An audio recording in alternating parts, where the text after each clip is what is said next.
Hello friends, इस video में हम इंटरनेट हिस्ट्री के बारे में पढ़ेंगे। आगे बढ़ने से पहले आप प्लीज़ मेरे चैनल को सब्सक्राइब करें जिससे आपको अधिक से अधिक टीचिंग वीडियो मिल सके। Let's start.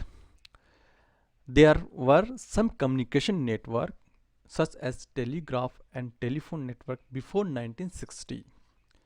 1960 के पहले कुछ ही कम्युनिकेशन नेटवर्क थे, जैसे कि टेलीग्राफ और telephone network. These networks were suitable for only constant rate communication at that time. उस समय ये network only constant rate communication के लिए ही suitable थे। This communication can not handle variable rate data at different time. यह communication network अलग अलग समय में डाटा की वेरिएबल रेट्स को हैंडल नहीं कर सकते थे।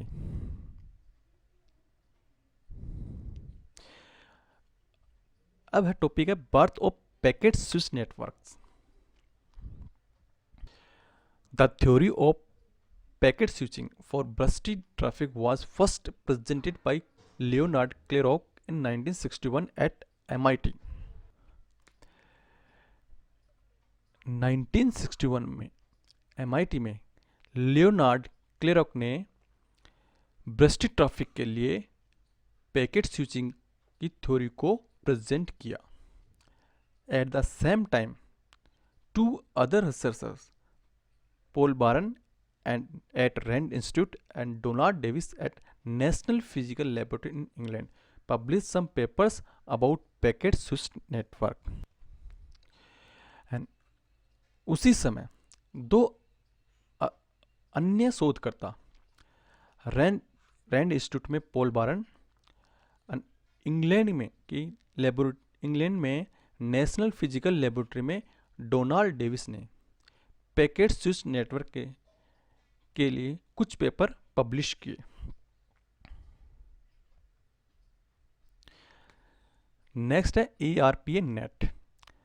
The advance research project agency ARPA in the Department of Defense was interested in finding a way to connect computers so that the researchers they funded could share their findings, thereby reducing cost and eliminating duplication of efforts. Department of defence में advance research project agency ARP ने दो computer को किसी तरीके से जोड़ने का प्रयास कर रहे थे, एफर्ट्स कर रहे थे, जिससे वो उन शोधकर्ताओं का शोध को आपस में शेयर कर सके, जिससे वो फंड करते थे। उसके कारण इनकी कॉस्ट को रिड्यूस किया जा सके और डुप्लीकेट एफर्ट्स को कम किया जा सके। इन 1967 at an Association for Computing Machinery ACM meeting, ARPA presented its idea for the Advanced Research Project Agency Network, ARPA Net, a small network of connected computers. 1967 में ARPA ने association for computing machinery ACM की meeting में advance research project agency network ARPA net, जो कि connected computer का एक छोटा network है, का आइडिया प्रेजेंट किया। The idea was that each host computer not necessary from same manufacturer would be attached to a specialised computer called an interface message processor IMP। Idea यह था कि प्रत्येक होस्ट कंप्यूटर जरूरी नहीं हो कि वो उसका मैन्युफैक्चर सेम हो।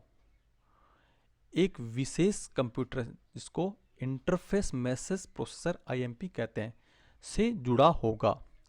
The IMP in turn would be connected to each other. IMP भी आपस में एक दूसरे से कनेक्ट होंगे।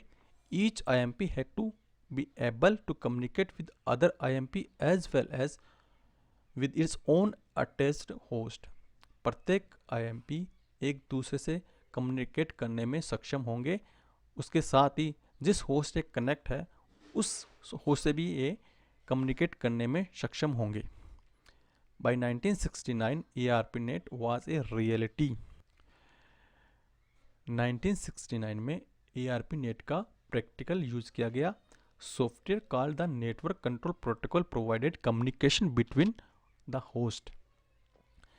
नेटवर्क कंट्रोल प्रोटोकॉल एनसीपी द्वारा दोनों होस्टों के बीच में कम्युनिकेशन किया गया।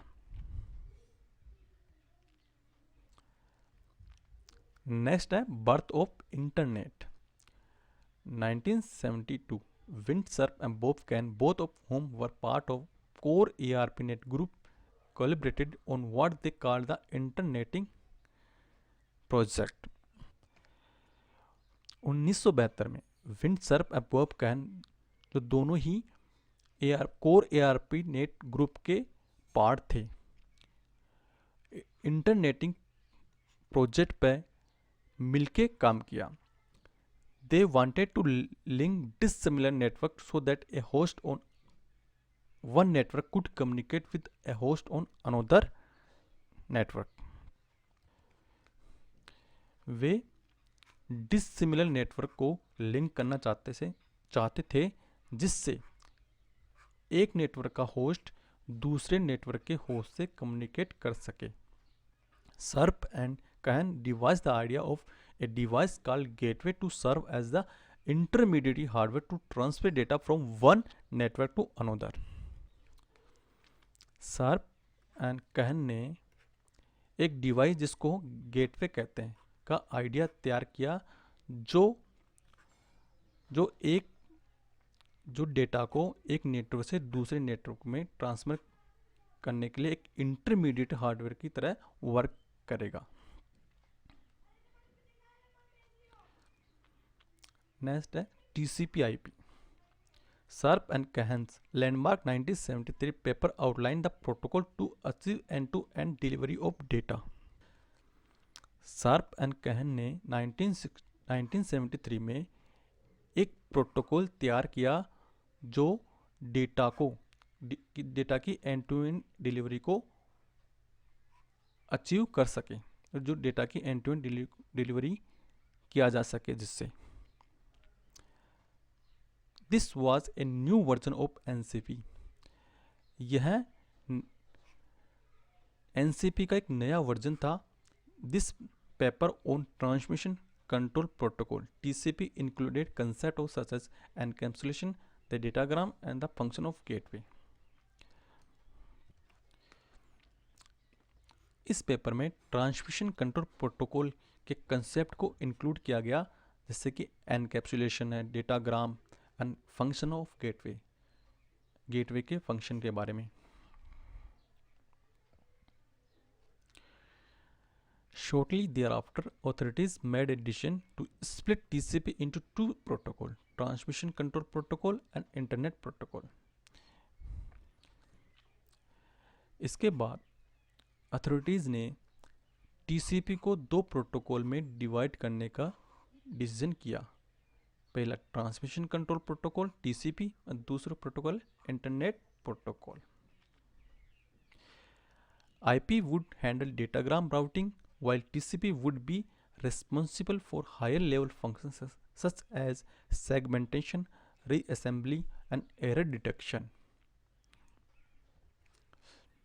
IP प्रोटोकॉल डेटाग्राम राउटिंग को हैंडल करेगा, जबकि TCP हायर लेवल के फंक्शन के लिए रिस्पॉन्सिबल होगा, जैसे segmentation, reassembly and error detection. The new combination become known as TCP/IP। इस नए कम्बाइनेशन को TCP/IP प्रोटोकॉल कहते हैं। In 1983, authorities abolished the original ARPANET protocol. 1983 में ARPANET प्रोटोकॉल को समाप्त कर दिया and TCP/IP become the official protocol for ARPANET. ARPANET के लिए TCP प्रोटोकॉल ऑफिशियल प्रोटोकॉल बन गया था।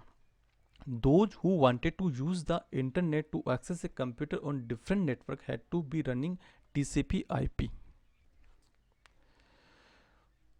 वो लोग जो डिफरेंट नेटवर्क पे कंप्यूटर को एक्सेस करना चाहते इंटरनेट के थ्रू, वो उन लोगों को TCP/IP को रन करना पड़ता था. नेक्स्ट है मिलनेट. In 1983, ARPNet split into two networks, military network for military users and ARPNet for non-military users. 1983 में ARPNet को दो नेटवर्क में डिवाइड कर दिया गया. पहला military network milnet for military users के लिए, और ARPNet for non military users, और नॉन मिलिट्री यूजर्स के लिए ARPNet. अब CSNet.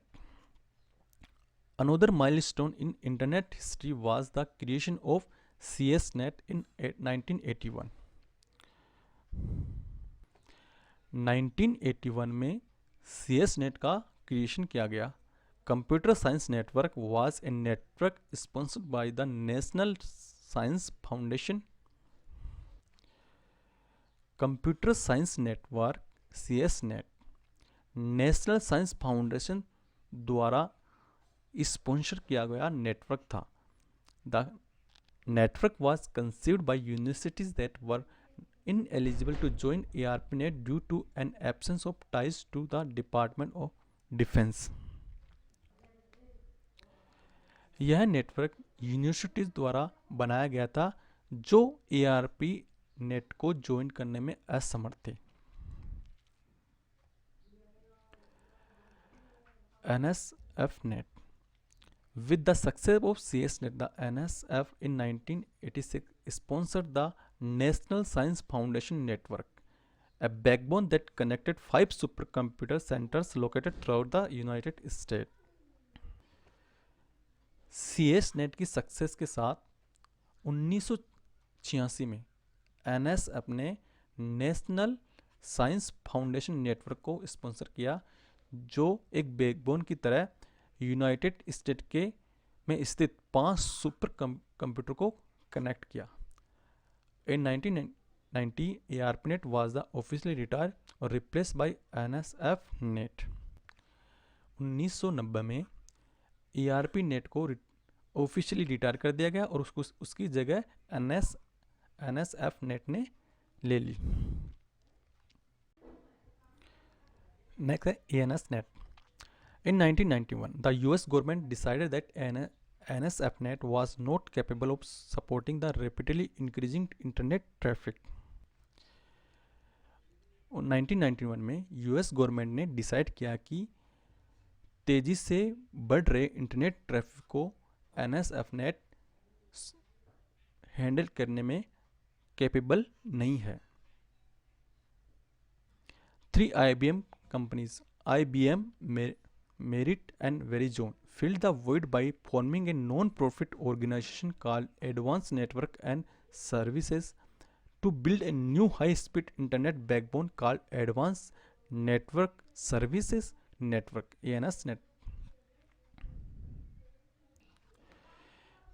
3 कंपनियां IBM, Merit, Verizon ने इस समस्या को दूर करने के लिए एक नॉन प्रॉफिट ऑर्गेनाइजेशन का निर्माण किया, जिसको एडवांस नेटवर्क एंड सर्विसेज कहा जाता है, ने एक हाई स्पीड इंटरनेट बैकबोन का निर्माण किया, जिसको advance network services network ANSNet कहते हैं.